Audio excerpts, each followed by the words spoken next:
Hello everyone. In last video I told about you the corporate finance meaning and definition, and I also told you about the functions and responsibilities of financial manager. Okay, today we are going to discuss two decisions regarding the corporate finance. First is financial decision and second is investment decision. So financial decision, the business firm has to access to capital market to fulfill its financial needs. इसका मतलब है कि जब business firm को capital की ज़रूरत पड़ती है तो वो कहाँ पे मतलब रिफ़र करता है कैपिटल मार्केट में.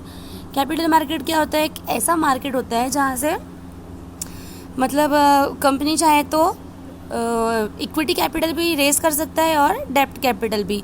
इक्विटी कैपिटल क्या होते हैं? शेयर्स. डेब्ट कैपिटल्स क्या होते हैं? डिबेंचर्स. ठीक है. तो जब पैसों की ज़रूरत पड़ती है कंपनी को, कॉरपोरेट को, तो वो दोनों जगह से मतलब दोनों ही सोर्स से, इक्विटी और डेब्ट, दोनों ही इंस्ट्रूमेंट के थ्रू वो कैपिटल जमा कर सकता है. और वो जिस प्लेस से जमा करता है उसको हम बोलते हैं कैपिटल मार्केट. इस वर्ड का मतलब समझ में आया क्या? जहाँ से लॉन्ग टर्म के लिए हम लोग डेब्ट और इक्विटी कैपिटल गेन कर सकते हैं. ठीक है. आगे लिखा हुआ है सेकेंड पॉइंट में आपका, the firm has multiple choice of sources of financing. As I told you earlier कि multiple choice of source of financing means company चाहे तो बैंक लोन के थ्रू पैसे जमा कर सकती है, पब्लिक डिपॉजिट के थ्रू जमा कर सकती है, शेयर्स के थ्रू, डिबेंचर्स के थ्रू, बॉन्ड्स के थ्रू, वो किसी भी सोर्स को ऑप्ट कर सकती है. किस चीज़ के लिए? अपने फर्म में फाइनेंस को क्या बोलते हैं, फाइनेंस को अचीव प्राप्त करने के लिए. ठीक है.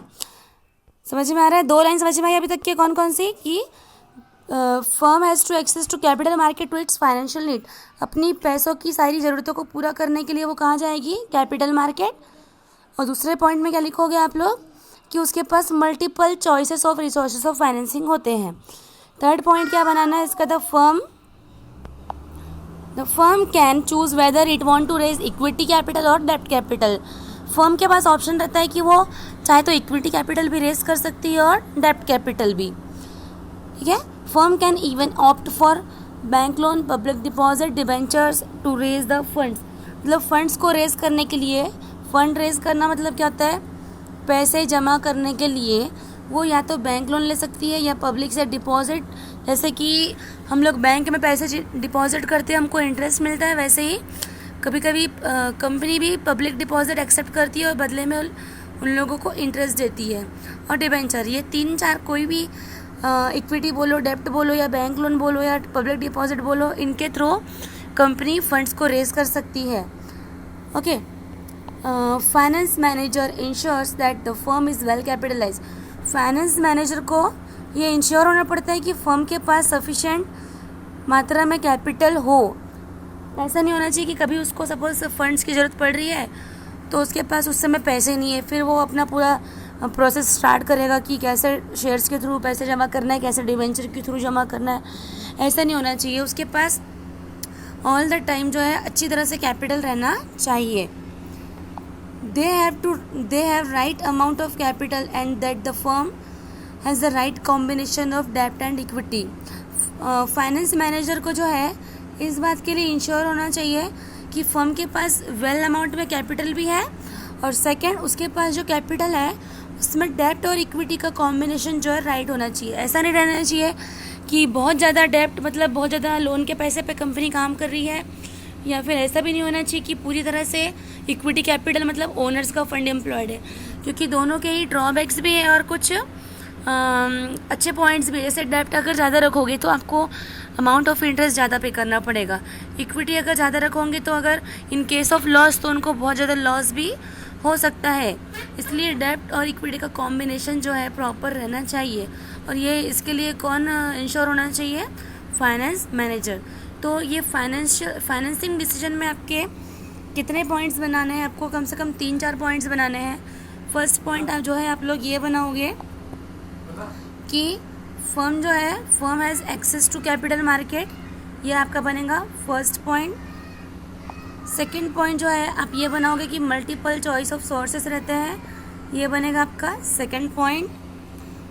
एंड थर्ड पॉइंट जो रहेगा, firm can even opt for bank loan, public deposit and debentures, ये आप बना लोगे थर्ड पॉइंट। उसके बाद में जो है फोर्थ पॉइंट आप बनाओगे, किसका बनाना है आपको फोर्थ पॉइंट, कि finance manager has to ensure combination of डेब्ट and equity, right combination of डेब्ट एंड इक्विटी, ये आपका बनेगा नंबर 4। अगर आपको एक बार में नहीं समझ में आ रहा है तो आप 2-3 बार वीडियो व्यू करके पॉइंट्स बना लो और मुझे आपको व्हाट्सएप में, मतलब आप लोग मुझे व्हाट्सएप में सेंड करोगे, ठीक है। नेक्स्ट जो डिसीजन था वो था आपका इन्वेस्टमेंट डिसीजन। इन्वेस्टमेंट डिसीजन में बेसिकली ये लिखा हुआ है कि जब एक बार कंपनी जब फंड्स को रेज कर लेती है तो उस फंड को अच्छी तरह से सिस्टमेटिक मैनर में उसको इन्वेस्ट करना है, so that company can get the maximum returns for its owner, ठीक है। इन्वेस्टमेंट डिसीजन में आपको यही देखना है कि जितना भी, अगर हम लोगों ने सपोज़ बैंक लोन के थ्रू हमने अगर पैसा जमा किया है और उसमें हमको इंटरेस्ट देना पड़ रहा है 5 लाख का, बैंक लोन से आपने सपोज़ 50 लाख रुपीज़ कलेक्ट किए हो, बैंक लोन के थ्रू 50 लाख आपने जमा किए हो और आपको उसके ऊपर इंटरेस्ट भरना पड़ रहा है 5 लाख, तो आपको इस टाइप का डिसीजन लेना चाहिए कि ये 5 लाख इंटरेस्ट के देने के बाद भी कुछ ना कुछ रिटर्न, यानी अधिक से अधिक रिटर्न ओनर्स के लिए बचे। ऐसा नहीं होना चाहिए कि 50 लाख का बैंक लोन लिए और 5 लाख का आपने क्या बोलते हैं इंटरेस्ट भरे और 2 लाख आपको बच रहे, ऐसा होना चाहिए क्या? नहीं। इस केस में क्या हो रहा है कि कॉस्ट ऑफ कैपिटल जो है, मतलब जो इंटरेस्ट है वो ज़्यादा जा रहा है और आपका रिटर्न बहुत ही कम बच रहा है, तो ऐसा कुछ होना नहीं चाहिए। कॉस्ट ऑफ कैपिटल कम होना चाहिए और रिटर्न जो है मैक्सिमम होना चाहिए। इसलिए ये इन्वेस्टमेंट डिसीजन में ये जो लिखा हुआ है कि the fund should be used in such a manner that return should be more than the cost of capital, ठीक है। और इसी को हम लोग बोलेंगे कैपिटल बजटिंग या फिर इन्वेस्टमेंट डिसीजन। तो इसमें क्या आएगा, बेसिकली यही आएगा कि जो भी आपने फंड कलेक्ट किया उसको प्रॉपर मैनर में सिस्टमेटिकली यूज़ करना है और उसकी जो कैपिटल कलेक्ट करने की जो कॉस्ट है वो रिटर्न से कम होना चाहिए, रिटर्न ज़्यादा होना चाहिए और कॉस्ट कम होना चाहिए। ये 2 पॉइंट्स आपको इन्वेस्टमेंट डिसीजन में बनाने हैं और इसी को हम लोग बोलेंगे इन्वेस्टमेंट डिसीजन और कैपिटल बजटिंग। इसके इस प्रकार से 3 पॉइंट्स बन रहे हैं। आप लोग ये पॉइंट्स बना के लिख के मुझे व्हाट्सएप ग्रुप में सेंड करो। Thank you so much.